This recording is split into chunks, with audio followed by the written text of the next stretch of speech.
asalaamaaleykum chers téléspectateurs Touba TV ñu ngi leen di nuyu di leen ziar di leen wax asalaamaaleykum wa rahmatulah taala wa barakaatuhu ñu ngi leen di ziar bu baax a baax ku nekk ñu fekk la fi nga toog jox la sa wàccuwaay jox la sa cër di leen wax bienvenue ci seen rendez-vous hebdomadaire bi nga xamante ni moo di nos jeunes ont du talent.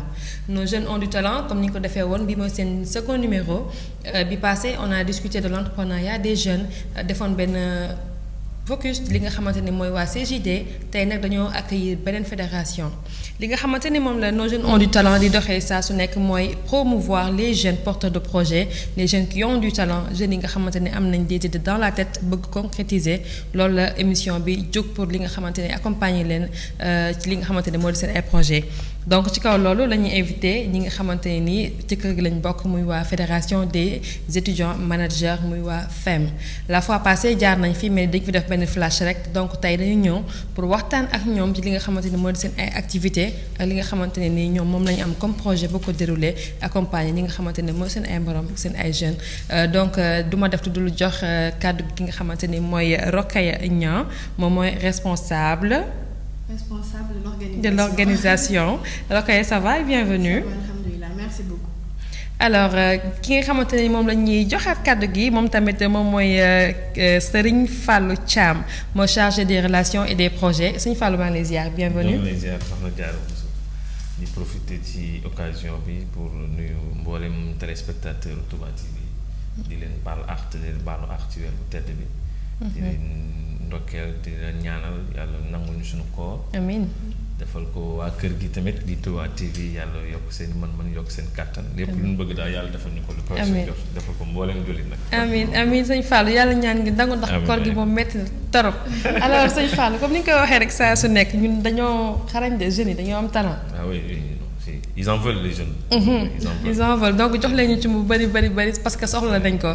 donc ni ñu ko defoon la fois passée waxtaan nañ ci li nga xamante ni moo di suñu plateforme bi nga xamante ne ñun moo ñu intéressé les jeunes mooy plateforme bi regroupé trilogie bi di les jeunes les écoles de formation ak li nga xamante ni moo di le marché de l'emploi fournisseurs yi ak investisseurs yi ñëpp ñu ngi ci biir.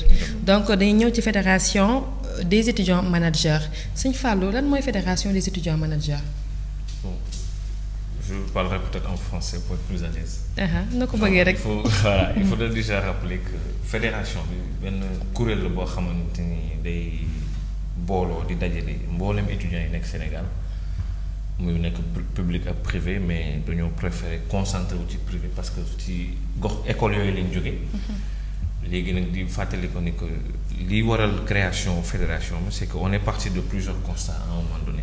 C'est-à-dire on constatait que de plus en plus les étudiants ou bien l'image de l'étudiant était de plus en plus ternie. maanaam fi ñu doon xaaree ak fi ñu daan jëm bokkul woon. damaa ngi doon waxtaan ak benn mag keroog muy nette lu mu ne ma bu njëkk boo nekkee ci benn famille et qu'on disait qu'on était étudiant dina daan ñee. tey nag on se rend compte que c'est le contraire boo duggee ci boutique sax di laajte lii nan la boo commencé wax ni que étudiant laa sax. gars yi lay commencé defaruwaat di xool ba xam gardien bi mi ngi ci bunt bi parce que voilà quoi on a souvent des comportements qui ne sont pas du tout catholiques. Ça c'est de un. De deux, on avait constaté que on trouvait de plus en plus, c'est-à-dire le marché de l'emploi était de plus en plus était de moins en moins accessible aux étudiants. On a aussi remarqué que on avait des dirigeants qui ne répondaient pas à nos attentes et on était toujours en train de revendiquer, mais pendant ce temps il fallait aussi se poser la question à savoir qu'est-ce que nous faisons pour la société et non pas toujours d'attendre de la société. Donc partant de plus de ces constats, ceux que j'ai énumérés sont, la liste est loin d'être complète, exhaustive, mais bon, c'est en partant de ces constats-là qu'on s'est dit que il fallait certainement qu'on se regroupe et qu'on discute. Et quand on discute, qu'on discute franchement et honnêtement, qu'on se dise les vérités comme elles sont, et après qu'on essaie de revoir encore notre comportement, quoi. Donc c'était toutes ces interrogations-là qui nous ont poussé aujourd'hui à mettre en place la FEM, raison pour laquelle parfois au sein de la FEM on parle de FEM attitude pour dire qu'il faut revoir le comportement, on parle parfois de femme spirit, on va voir l'esprit même des jeunes, comment est-ce qu'on doit voir les choses, est-ce qu'il faut toujours critiquer, est-ce qu'il faut toujours pointer du doigt, parce que quand on indexe, il faudrait aussi dire que, comme on le dit souvent, il y a 4 défauts qui retournent vers nous. Bien sûr. Et ça aussi c'est vrai, et je pense que d'ailleurs même notre guide spirituel le disait souvent, que quand on indexe, c'est que nous-mêmes on sort nos tares. On ressort nos tares même. Sûr. Donc c'est tous ces constats-là qui nous ont poussés aujourd'hui à mettre en place cette fédération. Et dans peut-être le plan d'action ou bien le plan d'activité, on s'arrange à organiser des activités qui répondent aux véritables problèmes des jeunes. D'accord. De façon générale, mais des étudiants en particulier. D'accord, donc mettre des activités qui répondent aux attentes des jeunes. Exactement. Donc li nga expliqué léegi nii mën nañu comprendre benn prise de conscience la boo xam te da ngeen ko def. léegi loolu yëpp ñaata temps la leen duré avant ngeen di mettre sur pied fédération bi. On a la parce que fédération dañu wax nekk lu ndaw du club. du association le club. Effectivement, la réflexion a commencé depuis 2010. 2010. Oui. On a décidé de mettre en place la fédération le 26 juin 2010. Mais depuis lors, il faudrait aussi dire que pendant 3 ans, nous avons réfléchi, raison pour laquelle notre première activité au sein de la fédération a eu lieu le 1er juin 2013. Donc c'est 3 mois, un peu moins de 3 ans. 3 ans, peut-être 25 jours, moins 25 jours. Moins 25 jours. Voilà. D'accord. 3 ans, c'est assez suffisant pour une réflexion avec une prise de conscience. Mais c'est bien quand même. Donc, Rokhaya Niang léegi activités yi laa bëgg nga énumérer ma ci quelque parce que bu ñu xool 3 ans. ngeen réfléchir ba 2013 ngeen lancé benn boom. Le 1er juin. Donc quelles sont vos principales activités? Les principales activités, comme il a dit tout à l'heure, pour ajouter, le jot yomb, parce que depuis lors, la FEM en fait c'est l'ensemble des anciens présidents de bureaux des étudiants des écoles privées. Donc, on s'est concerté depuis lors, on travaille en atelier, on essaie de soulever différents problèmes, on essaie de rencontrer des personnes ressources pour dire une opinion, pour prendre les bonnes idées qu'on peut appliquer et essayer de mettre en œuvre pour trouver des solutions. Par exemple, au chômage, on essaie de trouver des solutions pour l'entrepreneuriat. C'est la raison pour laquelle le forum du mois passé, c'est là où que le forum est arrivé. Parce que depuis lors, on était là à se dire la FEM, on entend la FEM juste sur Facebook. Mais parce que nous devons réfléchir, nous devons les plus def mu normal te mu tegu ci yoon. Bien sûr. Pour def ko, on a fait appel aux autorités. On a essayé de travailler sur des thèmes c'est des thèmes porteurs, comme le thème de l'agro-business et de l'économie numérique. Ci lañ jëm, ci lañ dem xamni loolu c'est des secteurs yoo xamante ne tey jii suñ ci gën a demee en profondeur ci thème yooyu ñu ci mën a am ay liggéey yu bees. En plus comme on dit en économie, tout grand pays pour qu'un pays se développe, il faut d'abord développer son secteur primaire qui est l'agriculture. L'agriculture, bien sûr. Par rapport aux activités, bon, c'est vrai qu'on vient juste de commencer là, on vient de commencer publiquement, mais en interne, il y a beaucoup de choses qui se font au jour le jour. D'accord. Mais publiquement, on vient de commencer, Inch'Allah, on espère faire encore d'autres choses, on espère organiser encore. Voilà. D'accord, Inch'Allah. Donc, comme nous l'avons les jeunes du Sénégal veulent être des solutions aux problèmes, mais ne plus être de source de problèmes. Tout à fait.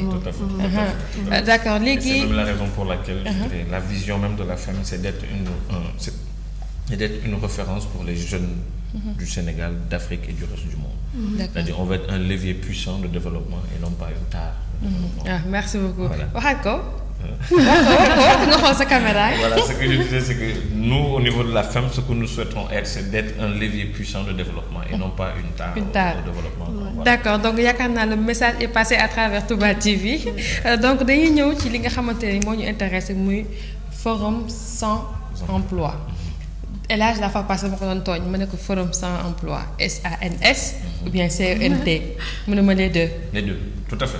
Il a raison de dire les deux. Pourquoi? Parce que c'est ça l'idée du concept. C'est de dénicher. L'objectif, c'est qu'au sortir du forum, qu'on puisse dénicher 100 emplois en chiffres pour les 100 emplois, la négation. D'accord. C'est ça l'esprit du concept, quoi. Donc, mais bon, c'est vrai aussi qu'on a le droit de rêver. Bien sûr. De dire ce qu'on veut, mais même si parfois c'est différent un peu de la réalité. Mais au moins, ce qu'on peut retenir, c'est qu'au moins nous avons essayé de faire ce qu'on avait à faire. Nous n'allons pas dire que les objectifs ont été atteints à 100%, mais au moins à 60-70%. Parce qu'on a organisé un forum et nous en sommes sortis avec un financement de 10 millions. C'est pas donné à n'importe qui. Ok, donc moi sama projet bi dinañ ko mën financer. Why not. D'accord. Juste pour dire que bon jeunes yi bu ñuy xool. quand ils sont ambitieux quand ils veulent dañuy def. Et ça c'est partout dans le monde. Ouais, c'est partout dans le monde. Ouais, c'est juste que nous quelque part dañuy dese gëm suñu bopp. C'est ça. Et quelque part aussi la société aussi ne nous encourage pas à aller vers l'entrepreneuriat. Donc c'est pour ça aussi que nous avons compris pourquoi mettre en place le forum sans emploi, c'est qu'on s'est dit que il fallait déjà qu'on sorte du carcan du dépôt de CV. On est formé avec un master ou avec une licence et qu'on se dise que oui, moi je travaille à Tigo, je travaille à Sonatel, c'est pas de la publicité, mais c'est la réalité quoi. C'est comme ça qu'on réfléchit d'habitude. Donc on s'est dit que il fallait sortir de ce dépôt de CV, dépôt de CV et se dire que bon, écoutez, autant Tigo a sa société, qui a créé Tigo, pourquoi pas moi. Donc et c'est là qu'on s'est dit que il fallait maintenant encourager les gens à aller vers la création d'entreprises, inciter les gens à avoir l'esprit d'initiative. Mais cela aussi demande un gros travail de fond. Oui, on travaille pas là. Et ça, c'est depuis les écoles même d'ailleurs. Et même dans les familles aussi, il faudrait aussi que même dans l'éducation des jeunes, même qu'on apprenne à les inciter et à les orienter aussi. Voilà. Et aussi, il y a un problème. Les jeunes Sénégalais actuellement, ils ont des projets, ils veulent développer leur pays, mais le principal problème qu'ils ont, c'est qu'ils n'ont pas assez de moyens. Ouais, ils n'ont pas assez de personnes, ressources, pour les orienter, pour par exemple, pour tout projet, que vous allez dans les banques, que vous allez voir des investisseurs, vous avez besoin de business plan.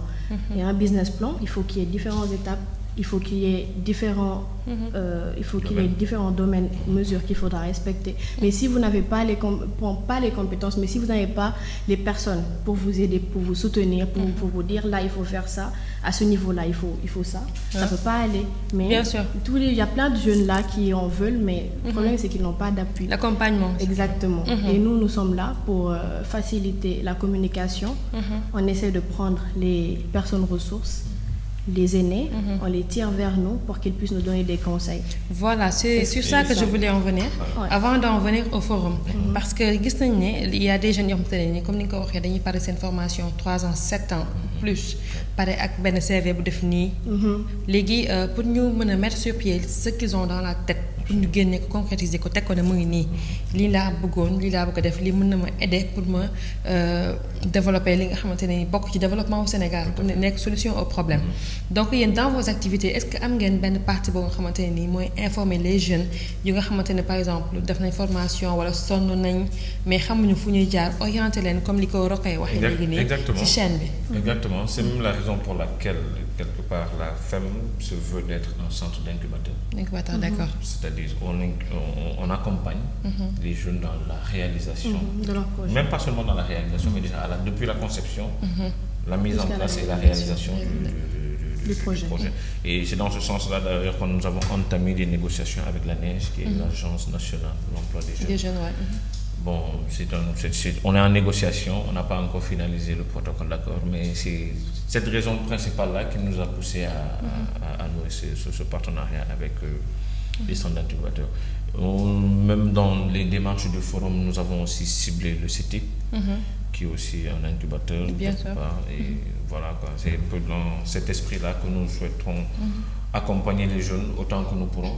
Et comme j'ai l'habitude de dire, nous n'avons pas d'argent à donner aux jeunes. Ce que nous pouvons faire, c'est d'accompagner. Accompagner, voilà. Bien sûr.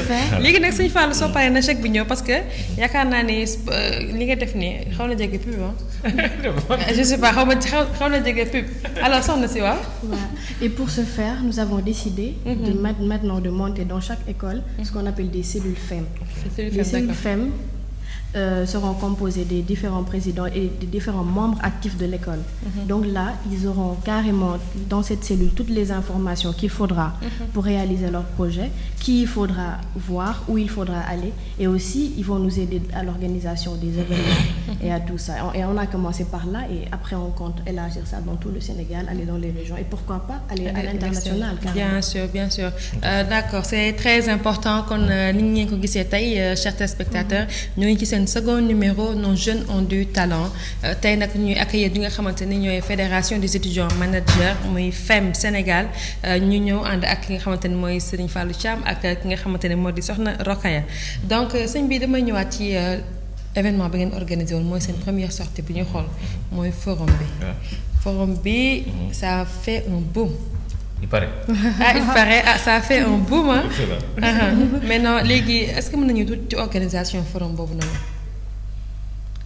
Oui, c'est-à-dire parler de l'organisation du forum, ça va être trop long, mais on va peut-être synthétiser. Synthétiser tout de suite.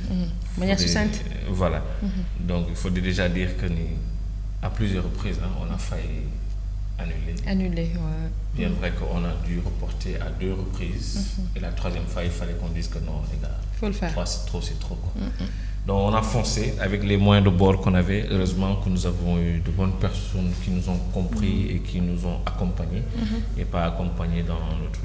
Est-ce que je peux citer peut-être non. Pas. D'accord. Heureusement que ces personnes-là nous ont compris. Il faudrait aussi dire que c'était très difficile. Et c'est dans l'organisation de ce forum qu'on s'est rendu compte que, mais écoutez, on est mal barré.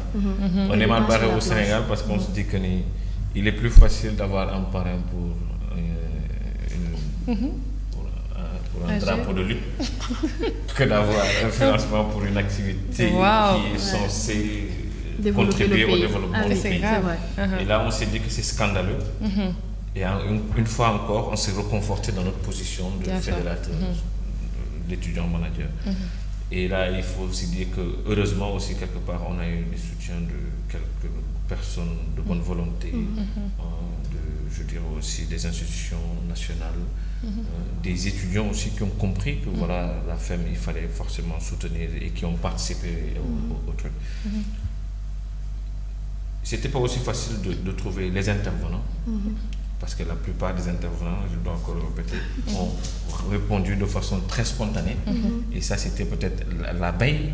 Certains, d'autres ont répondu peut-être à une semaine. C'était pas du tout évident. D'autres personnes qui donnaient aussi leur engagement, mais à la dernière minute, elles se sont rendues compte que c'était pas possible pour un problème de calendrier. On a compris, mais au moins le plus important pour nous, c'était que l'intention y était. Et on a beaucoup salué l'initiative, quoi. Donc, je peux peut-être revenir sur les objectifs du forum.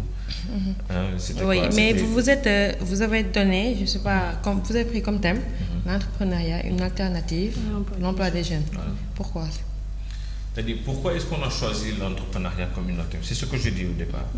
Nous avons compris qu'aujourd'hui, il était plus que nécessaire de revoir le profil de l'étudiant par rapport aux attentes de son environnement. Bien sûr. Ça, c'était de 1. De 2, nous avons pensé qu'il fallait revoir, c'est-à-dire mieux préparer l'étudiant manager à faire face à l'entrepreneuriat, c'est-à-dire à une meilleure préparation à l'entrepreneuriat. Pour ne plus être passif, parce que tu es passif toujours. C'est-à-dire, on remarquait non seulement après avoir déposé des CV, après avoir déposé pendant 1 an, on dépose des CV, on se sentait un peu délaissé ou bien... Il y avait, pour d'autres même, ils se sentaient frustrés parce qu'ils se disaient que bon, avec tout ce que j'ai fait ou bien tout ce que j'ai pu donner comme énergie, aujourd'hui il m'est difficile de trouver un emploi. Pendant ce temps, il y a d'autres personnes qui ont peut-être des parents mieux placés qui sont des bras longs. Voilà, des bras longs. Or que quand on était même sur les tables, bon, c'était pas du tout ça. On se rendait bon, et ça, ce sont des choses qui frustrent toujours les étudiants, il faut oser le dire. Et c'est tout cela qui nous a poussé aujourd'hui à réfléchir sur l'entrepreneuriat comme une alternative à l'emploi des jeunes, parce qu'il n'y a pas, bon, à notre avis, il n'y a pas un autre moyen. Il y a 2 choses. Soit on travaille pour quelqu'un ou on travaille pour son propre compte. Donc, et de là, on s'est dit que bon, il fallait être... Parce que quand on se réfère aussi à des sociétés comme peut-être les sociétés américaines, quand on voit un jeune comme Mark Zuckerberg, c'est pas de la publicité, mais ce sont des références, il faut le dire. Même au Sénégal, malheureusement, exactement. Mais malheureusement, on ne connaît que ces gens-là. Et pourtant, il y en a plein dans notre pays. Bien sûr. Il y en a plein. Et si on se mettait à citer, on n'allait pas filer une logo. Mais il fallait... Nous aussi, nous avons pensé qu'il fallait mettre en exergue ces modèles de réussite. C'est pour ça que même la plupart de nos intervenants, c'était un peu des modèles d'entrepreneurs qui devaient venir parler de leur cursus entrepreneurial, de nous dire comment ça a été passé et de faire savoir aux gens que ça n'a pas du tout été facile. Mais l'ici, solo, moi, je suis beaucoup c'est fini, c'est clair D'accord, c'est très important. Alors, responsable des organisations. c'était comment l'organisation du forum? Tout s'est bien passé. Vraiment, on a eu l'aide de toutes les écoles, on a eu l'aide de tous les étudiants. C'était vraiment bien. Mais par rapport à ce qu'il a dit tout à l'heure, pourquoi avoir choisi le thème de l'entrepreneuriat, une alternative à l'emploi des jeunes? Tout à l'heure, ce qu'on disait. Là, à la sortie de notre école, on a notre diplôme, mais du point de vue de l'expérience, il n'y a rien du tout.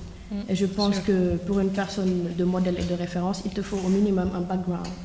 Parce qu'il faut savoir t'imposer dans le futur. Et pour diriger, il faut être à même d'avoir au moins certaines compétences. Et ces compétences-là, on peut les acquérir que dans le travail, au fur et à mesure, et comment on dit, step by step. Step by step. Voilà. Oui, et au finish, on peut se demander what can you do. Voilà.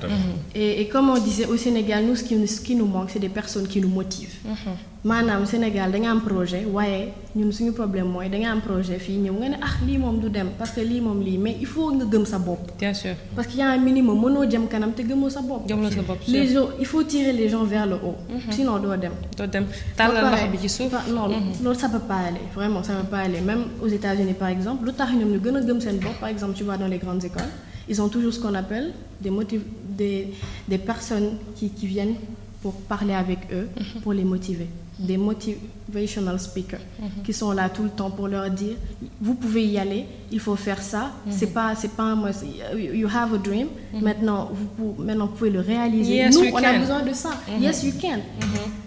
Vous voyez, donc nous yàlla baax na, c'est vrai que c'est bien mais aussi yàlla bay sa tool. yàlla bay sa tool. Voilà, et pour le faire on a vraiment besoin des gens qui sont là, on a des personnes ressources qui sont dans leur maison et tout qu'on ne voit pas, mais nous on fait tout pour aller les voir, les emmener et pour qu'ils nous donnent aussi des conseils de sagesse pour qu'on puisse développer notre pays. Parce que nous on est jeunes. Bien Comme sûr. vous avez dit, nos jeunes ont du talent. On a du talent, mais le problème c'est qu'on n'a pas. Il faut nous aider à les exploiter. Comment les faire sortir. Bien c'est sûr. ça notre problème. Mais ils sont là, comme ils sont là, ñu ngi fi. Voilà. Ils sont nombreux mais léegi lan moo tax ñuy xaar ñooy di jëli ji te gis nañ jeunes yi ils sont entrepreneurs bëgg nañ xam nañ mais amuñu fu ñu jaar.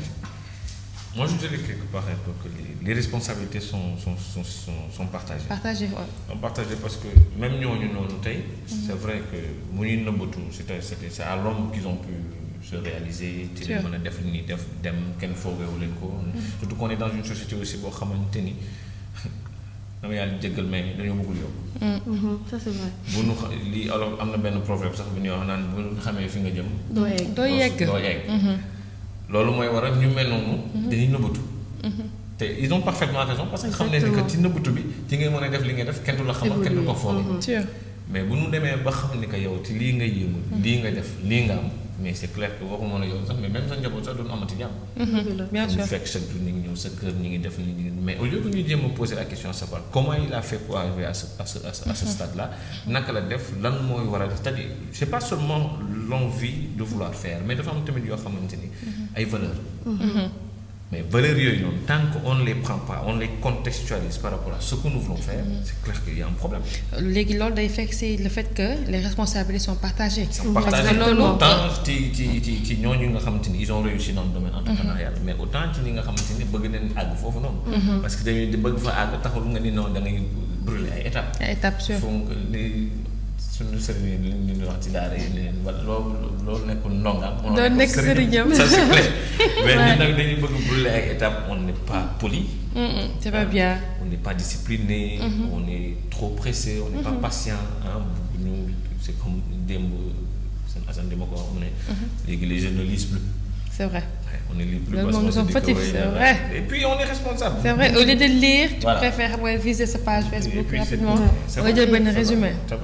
soxna mais aussi ma ne pour ñu mën jëm kanam il faut que lenn ñu xam ko il faut ñu gëm suñu bopp citoyenneté éthique excellence loolu ku ko amul ku ko jëmbatul du sax. te loolu citoyenneté éthique et excellence. citoyenneté au service du développement. bien sûr parce que ci noonu yar ak teggin xam nga di dem ci mag yi di wax ak ñoom. ñu lay wax nga bàyyi di appliquer. ak gëm sa bopp bi tamit muy amee mooy je suis sénégalais c'est vrai que ñu on est très pauvre. mais tamit on est pauvre on s'assume. ñu gëm suñu bopp def ni ay Corée. ils sont développés en combien d'années si on prend c'est un modèle de développement en 1960 ñun Sénégal ñoo leen ëppale woon lépp mais xoolal léegi dañoo gëm seen bopp. bien sûr xam nga sous la dictature. mais yenn saa yi je me dis ñun est-ce que waruñu am benn yat bu ñuy topp ci ginnaaw dañu kii naan ñu pour ñu dem. pour ñu avancer wax nañ ko de. wax nañ ko de léegi gis nañ ne au cours du forum il y avait aussi des panels. waaw panel yi ngeen organisé woon mën nañu xam yan panel la et pourquoi ce choix tamit. Voilà, les deux panels qui ont été soulevés lors du forum, c'était l'agrobusiness, d'une part, et l'économie numérique, d'autre part. D'accord. Mais pourquoi nous avons ciblé ces deux domaines, ou bien ces deux secteurs? Et parce qu'on s'est dit qu'à notre niveau, soit ces deux secteurs qui sont mal compris ou sous-exploités au Sénégal. Comme elle a tantôt dit, pour pouvoir se développer, il faut déjà développer le secteur primaire. Bon, c'est vrai que l'économie numérique, c'est un secteur tertiaire. Mais l'agrobusiness, au moins là, il faut être sûr. Nous faisons partie de ceux qui croyons que il est anormal que dans un pays comme le Sénégal, que plus de 70% de ce que nous consommons soit importé. Or que nous avons les terres et nous avons les moyens de cultiver. Mais là aussi, une fois de plus, les responsabilités sont partagées. Parce que déjà, même dans l'éducation de Faroutiam, on n'a pas préparé à aller payer. Sûr. Et pourtant, avec ma maman qui papa, nous venons payer. Donc, c'est quoi ça? Exactement. Heureusement que c'est notre série dont nous avons eu dem xelkom. Xelkom di do tout. C'est ay notion quoi, du terre à terre. Mais nous avons voulu tirer sur la sonnette d'alerte et de dire que ni sama gars yi c'est vrai jàng bi baax na toog ci bureau climatisé sol costume cravate c'est bien. Mais c'est le rêve. On n'est pas encore arrivé à ce stade-là. Bien sûr. Suñu xel àggul foofu. te même si mën leen fa àgg. mais esprit bi ñu fay àggee leen amaguñu ko. donc il faudrait déjà que ñu commencer à la base. te balaa ngaa toog ci bureau di ubbi di lekk bu suur. Sûr. C'est la raison pour laquelle nous avons ciblé déjà l'agrobusiness pour dire que on peut aller faire de l'agrobusiness non pas pour aller cultiver avec nos mains, mais c'est-à-dire même être des traders. On connaît des gens qui bien sûr. Des intermédiaires des produits locaux qui l'achètent chez les producteurs et qui revendent dans le marché, mais surtout aussi que l'État, bon je pense qu'ils ont compris, parce que même dans leur politique c'est un peu ça, ils essaient de faire la promotion des produits locaux, mais ça doit s'imposer, moi je pense à mon avis dans tout le territoire national. Bien sûr. Même dans les restaurants parfois, tu arrives dans un restaurant, tu demandes est-ce que vous avez un verre de bissap, ils vous disent que nous n'avons pas de produits locaux. Non, C'est anormal. c'est pas normal. C'est anormal. Et tout est importé. Tout est importé. Dans l'autre domaine aussi, qui est l'économie numérique, on se dit que pour nous, on le considère non pas comme un escalier vers le développement, mais plutôt comme un ascenseur. Parce qu'il suffit juste d'avoir ton ordinateur et d'avoir accès à Internet. Il y a énormément de choses qu'on puisse réaliser. Mais malheureusement, encore une fois, ce sont des secteurs qui sont soit mal compris ou sous-exploités. Sous-exploités. Voilà. Maintenant, à part l'agrobusiness, parlons de l'économie numérique.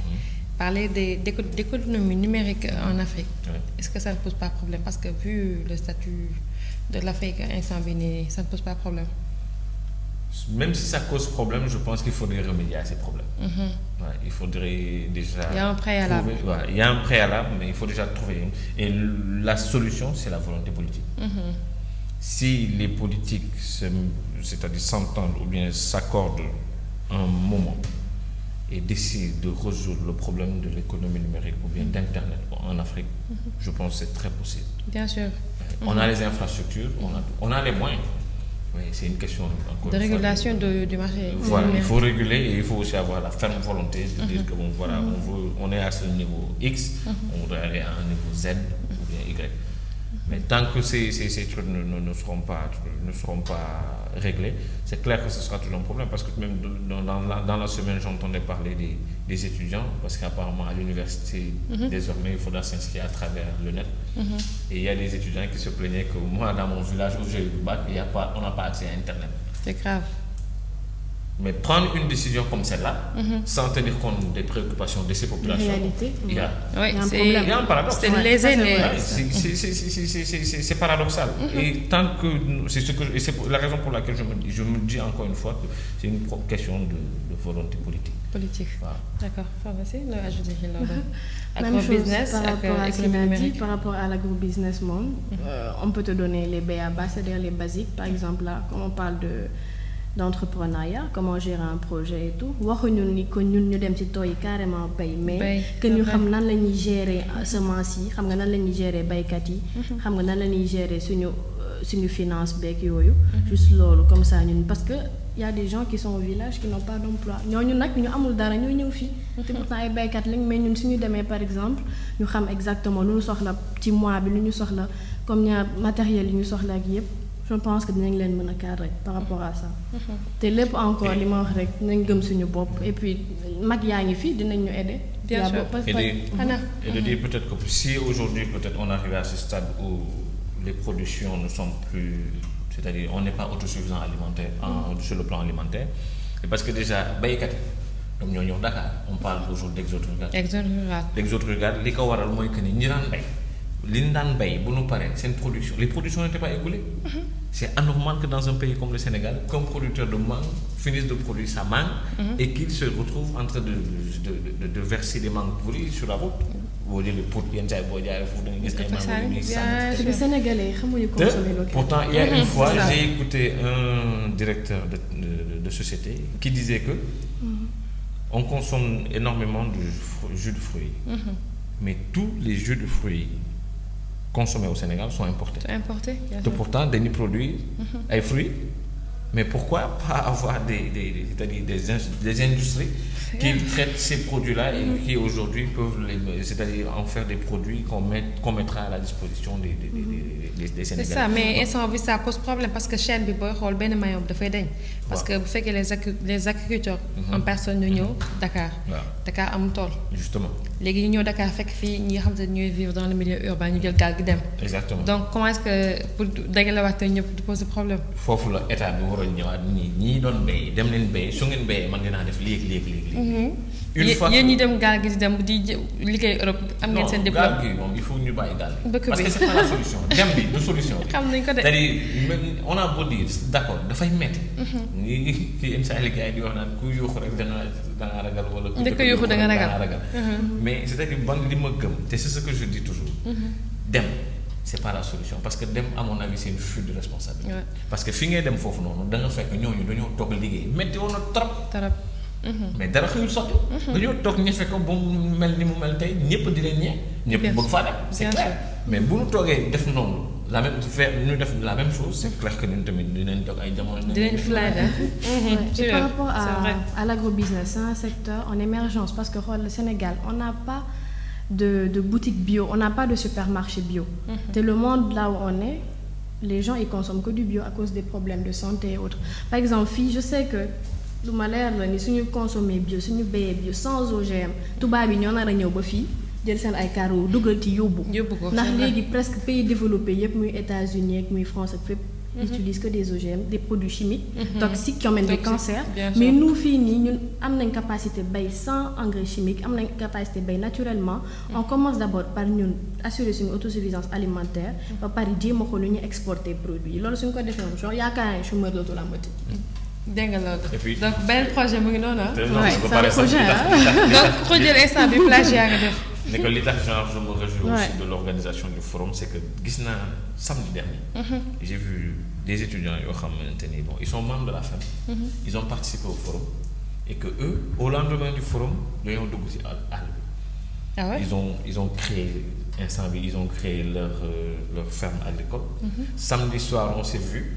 ñu ne ma que grand ñu réunion de mais xoolal bu ñu mere dañoo demoon ci àll bi quoi chaque samedi matin ils vont dans les Niayes. Il faut ñu gis la. Tout simplement parce que ils ont mis en place une ferme agricole. Et maintenant ils me disent que non léegi on est à la recherche de financement. te ci laay waxee ni que bah écoutez il y a Touba TV qui a fait son lancement de. Nos jeunes ont du talent. Essayez de participer. Peut-être aussi avec le financement qu'on a eu au sortir du forum. Essayez de postuler, on ne sait jamais. Bien sûr. Mais ce qui est sûr, c'est que ce que vous avez déjà fait, c'est un grand pas. C'est une GIE, ils sont déjà propres. C'est ça. Il doit y avoir 4 ou 5 étudiants qui ont fini il y a peut-être une année. Et aujourd'hui, ils veulent se lancer dans la ferme. Voilà, c'est ça. C'est très important. Et là encore, quand en partant, je leur ai rien dit, mais en partant. partant, j'étais un peu content.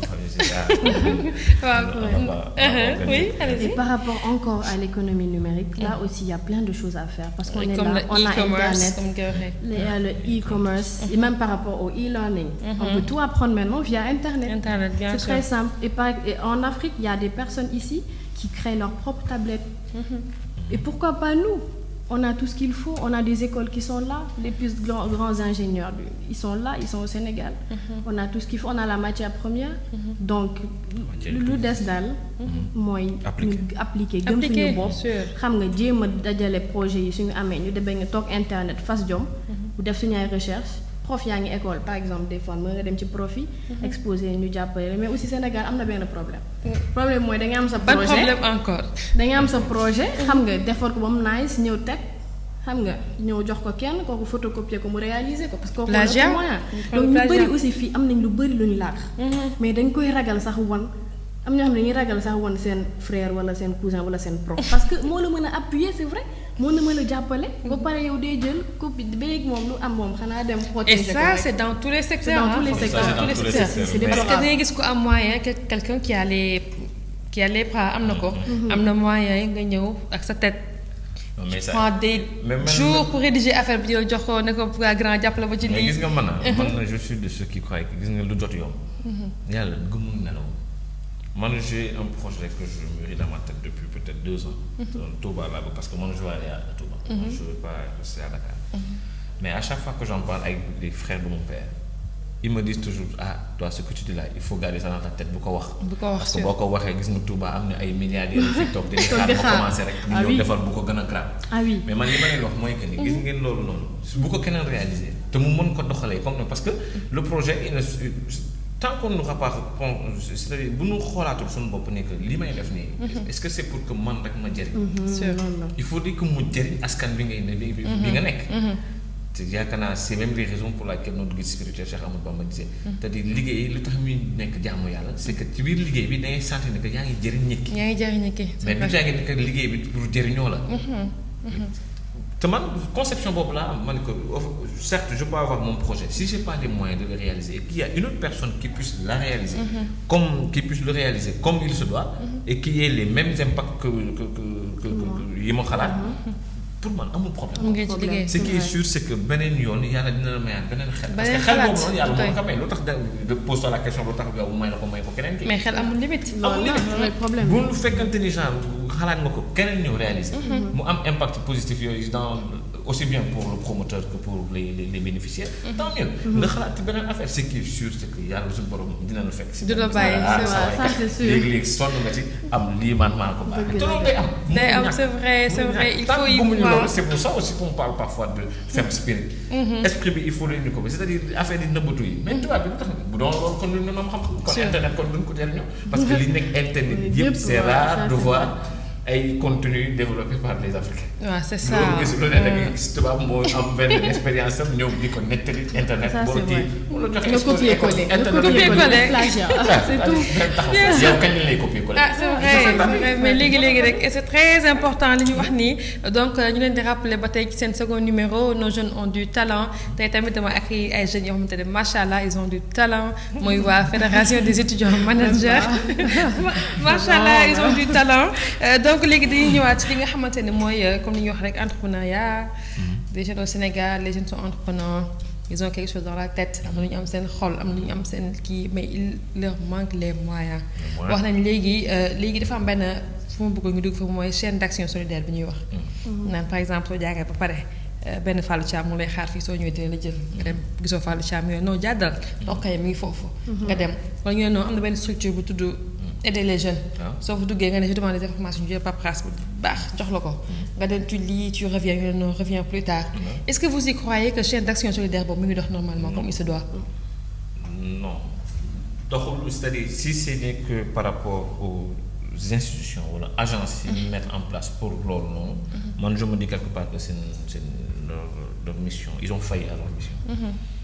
mais par contre li ma mën a wax te ma gëm ko mooy que ni les jeunes bon nombre de jeunes qui ont des projets ont d'énormes problèmes à trouver un financement. C'est sûr. Mais le financement tamit li tax muy gën di metti c'est que parfois tu proposes un projet on t'accorde un financement bi doo ko def ci projet. te loolu sax du jeunes yi sax ñoo ko def parce que jeunes yi léegi lañ commencé xam ne que y a des structures qui financent ces projets. Mais c'est avant ay promoteurs de lutte on voyait des gens yu bari ñoo xam ne yor ay projets mun na joxe financement ñu dem nañ jënd si oto bu bees taxi ñaareel taxi après yaa di avancé.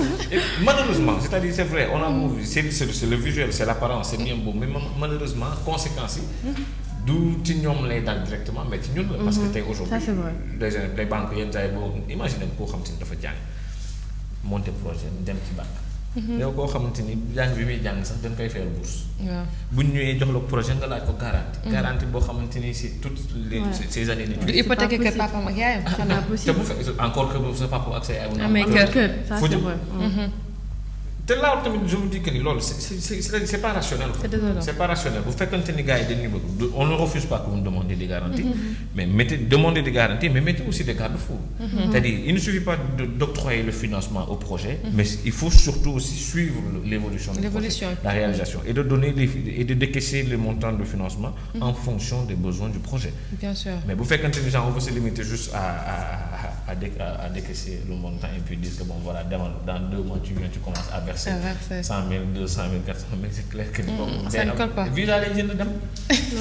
su demee léegi nga ngi course benn fantôme. alors Rokhaya chaîne d'action solidaire boobu yow loo si xalaat est-ce que ça fonctionne comme il faut est-ce que gars yi ñu ngi répondre attentes yi nga xamante ni moom la ñuy xam. il y a un dysfonctionnement terrible parce que moi je peux dire c'est même pas une chaîne parce que léegi lu xew da nga am sa diplôme am sa nijaay bu am société nga dem ci moom déposer voilà donc comme on dit fii nii li war a déposer mooy politique. te avant dépôt bi sax da ngay am bac mu ne la non defal finance. soo paree ma jël la defal tel kii formation soo paree ma jël la. ñun daal suñu jàppee ci wax boobu noonu ne the right man in the right place. toujours le bon homme à la bonne place je pense que Sénégal dina jëm kanam. parce que fii y a des gens yu fi ñëw taxaw am seen diplôme mais ils chôment donc c'est pas normal. parce que ils ont tout ce qu'il leur faut xam nga mais lu leen manqué rek mooy place bi amuñu opportunité bi. te même kooku nga koy jox ki nga xamante ne toujours joxoo ko lu mu mérité da koy fooye. c'est la même chose pour les projets balaa ñu jox nit ki projet déjà je pense que war nañ def enquête morale d'abord. xool kii ban type xool casier judiciaire am xool ban type ban fu mu jógee. xool loolu yëpp cursus am pour ñu xam exactement fu ñuy dugal seen xaalis fu mu jëm ak kii est-ce que. dina ko rembourser mu leer nañ effectivement juste après suñu joxee tamit suñu banque bi su la joxee financement bi aussi ñu mën a am suivi boo xamante ne dañ benn police xam naa dañuy teg rek ñu essayer ko monter fii y a beaucoup de gens qui sont là il y a beaucoup de nos grands frères de nos grands-pères qui sont là qui ont des expériences en finance en marketing en RH ñu def benn groupement créer benn police boo xamante ne léegi moom ngay appliquer chaque fois il y a des barrières qui sont là des garde-fous di la contrôler di la laaj sa état financier xam nga di la laaj sa xool sa besoin en fonds de roulement di xool nag tout va bien tout marche bien et d'un autre côté aussi par rapport par exemple aux intérêts parce que ay banques yi lay laaj ay 8% 10% 12% mais loolu c'est pas même pas possible très élevé. nit ki même su nekkee da nga liggéey ba pare je pense que képp kuy dugg ci projet te nga jël prêt bancaire bul sonn banque bi ngay dundal c'est sûr. banque bi ngay dundal à long terme mais instant bi on assiste à des gens de bonne volonté yoo xamante ni ils sont prêts à mettre un fonds à la disposition des personnes qui veulent travailler. Mais malheureusement c'est quoi c'est qu'on se retrouve parfois dans des situations yoo xamante ni moi aujourd'hui peut-être que je suis dans une structure le parti au pouvoir. J'en fais partie. On met un fonds à ma disposition pour aider les gens à réaliser leur projet. Mais ce que je fais c'est quoi c'est au lieu de prendre le temps d'étudier les projets par priorité ou bien par importance voilà. C'est-à-dire en mesurant l'impact du projet par rapport à la société non ce qu'on fait c'est qu'on essaie de voir tous ses cousins et les proches de sa famille di ko boy indi le projet bu la neex projet ginaar boobu noonu même si c'est pas pertinent am xaalis ngi di dem mais c'est clair que tant qu'on procédera de cette copinage comme ni nga waxee copinage bi voilà c'est tout copinage rek tant qu'on d'accord mais est-ce que yéen par rapport au niveau de votre fédération par exemple vous avez différentes activités et tout mais su ngeen demee ba ci kanam ba fonds yi gën a taxaw et tout est-ce que vous avez pensé à pallier à cela li nga xamante ne su ngeen demoon tey bay recevoir ay projets pour financer ko comme garde-fou yi ngeen doon wax noonu est-ce que yéen a ngi xalaat pour kii remédier à cela. Par exemple, à l'intérieur de la FEM, il y a plusieurs étudiants peut-être qui ont déjà gradué, ñu am seen diplôme et tout. C'est vrai que ñun là maintenant on n'est pas encore des experts am na tuuti lu ñu am. te am nañ ay par exemple ay professeurs wala ay parents yoo xamante ne am nañ ay aptitudes. wala ay même des gens qui sont là dans le milieu. noonu lañ dañuy jéem a xool ñu leen rassembler mettre leen sur la table pour ñu jéem a expliquer leen suñu projet yi. ñu wax leen qu'on a qu'il y a des jeunes qui sont là qui ont leur projet même par rapport à votre émission. ñu jéem a xool c'est maintenant eux qui vont faire le tri l'analyse nga xamante ne tu es sûr que lii c'est des personnes fiables. s'il le faut sax ñu dindi tur yi dindi lépp. comme ça c'est la transparence carrément mu leer ni ku nar a gagner xaalis bi kii c'est vraiment un truc boo xamante ne. ba pare vous allez le suivre de très près. bien sûr ngeen di xool lépp je pense que ñëpp suñu defee noonu moom jëm kanam rek. te comme je disais tout à l'heure modèle de la Corée et tout. loolu la benn ñoom c'est du genre benn entreprise la ñuy am par exemple benn Samsung li ñuy jël. ils recrutent tout le monde léegi tout le monde te pousse vers le haut. dañuy gëm ni entreprise bi suñ ci jàppee day dem. nee na tout le monde te pousse vers le haut Sénégal nag suñu problème mooy comme ni nga ko benn mag di waxee nee na gunge. mën nañ ko trop dañoo mën a gunge mais sooy egg ñu la fay bàyyi. dëgg la moom parce que dañ lay pousse ba nga yéeg soo commencé kii rek ñu la ginnaaw. Voilà, exactement. Ouais. Et c'est dur. C'est très dur. Mais par rapport à ce que tu demandais tout à l'heure, il y a peut-être 2-3 semaines, on en parlait. Gars yi di wax naan que est-ce qu'il ne faudrait pas déjà penser à la promotion ou bien genre à réfléchir à un fonds de financement des projets. C'est-à-dire profiter, peut-être lancer une émission, peut-être pas lancer un programme. Un programme où on dira que bon, les meilleurs projets seront financés à hauteur de temps. Et de dire peut-être que bon, pour chaque dépôt de CV, il y a un montant forfaitaire à déposer. Le cumul de ces montants déposés pourront financer... Vous êtes en train de parler de nos jeunes ont du talent là.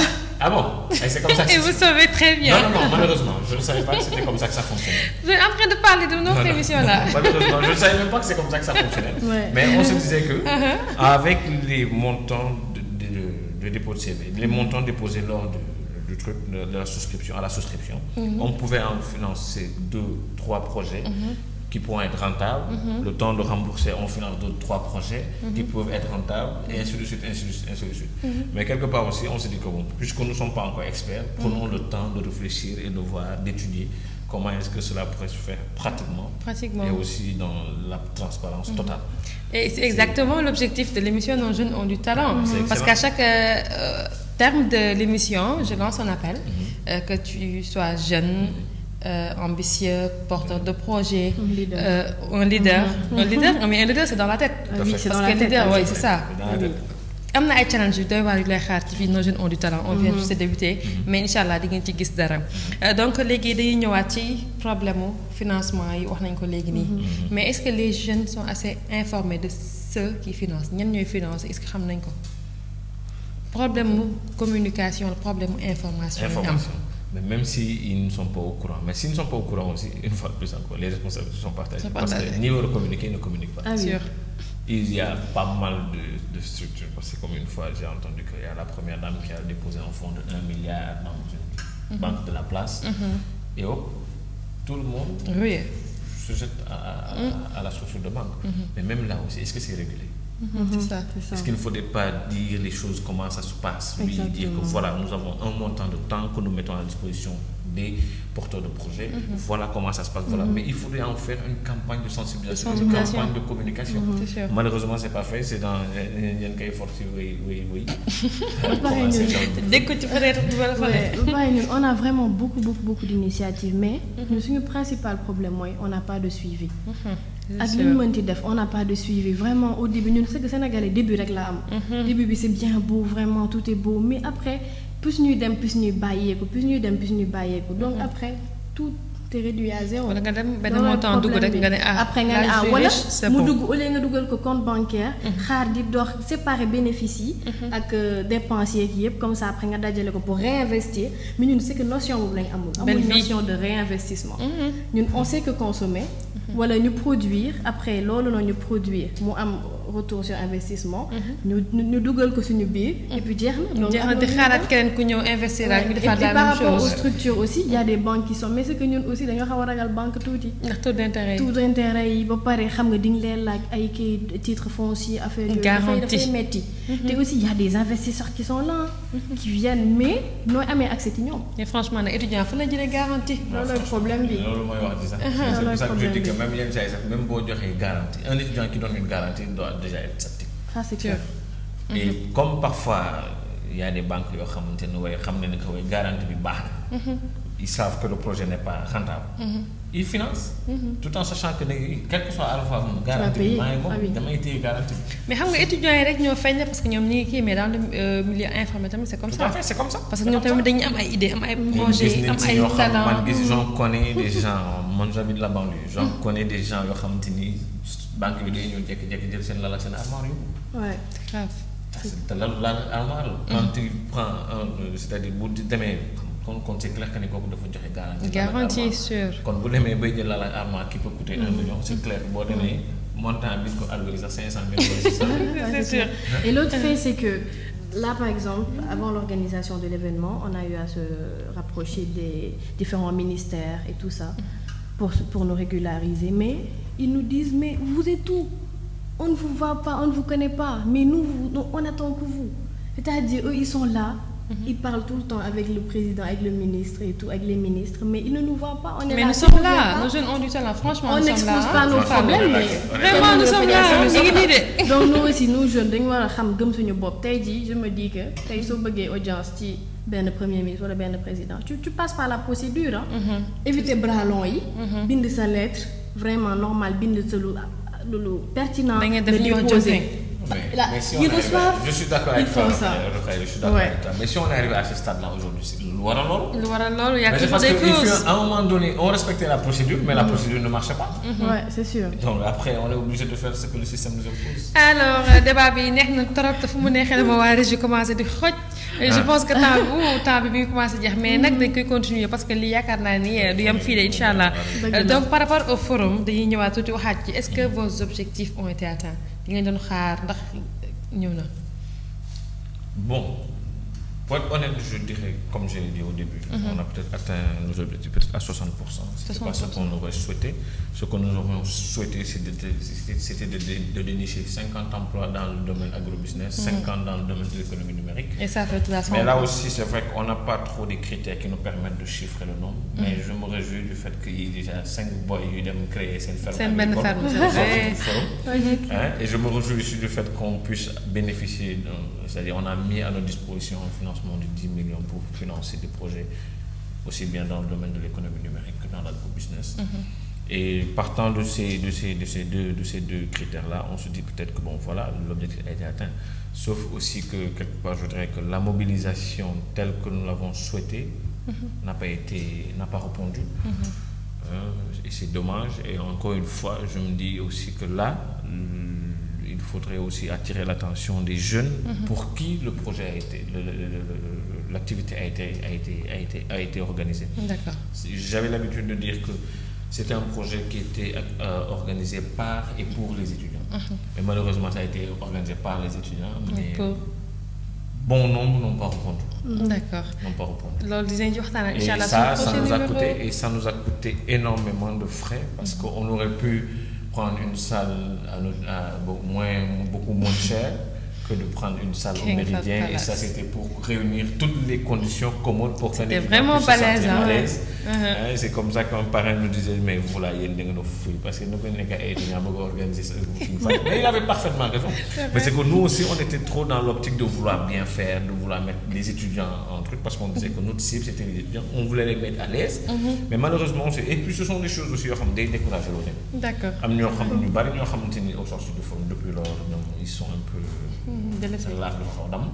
mais je me dis que c'est pour des choses comme ça parce que ils ont consacré des journées, des semaines, des mois à organiser un truc et puis bon voilà la cible n'a pas répondu. Temps bi jeex na Sëñ Fallou ak i tàggoo rapidement parce que waa région ñu ngi may. Ok d'accord kon ce qu'on peut dire c'est di jaajëfal waa Touba TV. merci di jaajëfal Soxna Diarra. merci beaucoup di ñaanal tamit bu baax. incha allah di jaajëfal waa FEM. parce que loolu ñoom ñoo ñuy mandaté. ñoo fii di wax ci seen tur. di ñaan yàlla defal ñu li ñu bëgg. bu kawee suñu njort. te lépp barkeel. dans la transparence dans l'honnêteté. en conservant aussi nos valeurs. incha allah di nuyu ñëpp daal kenn ku ne sa tur ak sa sant. qu'est-ce que tu dis de nos jeunes ont du talent. Ah non, Nos jeunes ont du talent, c'est une émission qui vient en son nom. Alhamdulillah.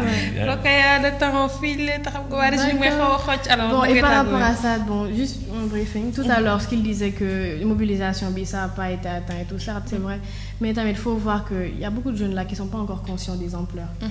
Ils ne savent pas encore. Donc, il y a des personnes, je ne vais pas les blâmer parce que le niveau de motivation et l'ambition ne sont pas les mêmes. Mais bon, ce n'est pas grave. Au fur et à mesure,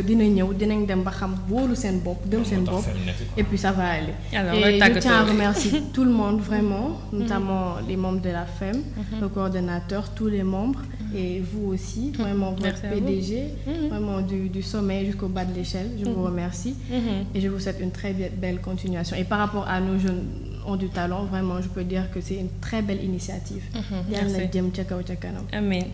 Merci beaucoup d'avoir répondu à l'invitation. Nous voulons remercier les membres FEM, de remercier aussi le coordonnateur et là, je nous remercier pour voir comment tu as d'accord, nous voulons leen di sant bu baax di leen gërëm bi moo nekkoon seen second numéro nos jeunes ont du talent ba léegi ñuy waxtaan li nga xamante ne moo di l'entrepreneuriat des jeunes au Sénégal di sant bu baax waa régie di remercier bu baax personnel Touba TV yëpp bàyyiwuñu kenn di sant madame Thiam Adja Soda mi ngi nekk ba Point E ak monsieur Diakhaté El Hadj Diakhaté depuis Cité Setouba di leen wax tamit comme d'habitude ak yow mi di ma seetaan tu es jeune tu es ambitieux tu es porteur de projet tu es diplômé ou non Touba TV mu ngi lay xaar envoyer ce projet wala nga oote ci service commercial bi wala nga ñëw fii ci siège Touba TV ay challenge yu doy waar mu leen di xaar ñu leen di remercier di leen dig daje incha allah beneen semaine ci beneen numéro nos jeunes ont du talent merci.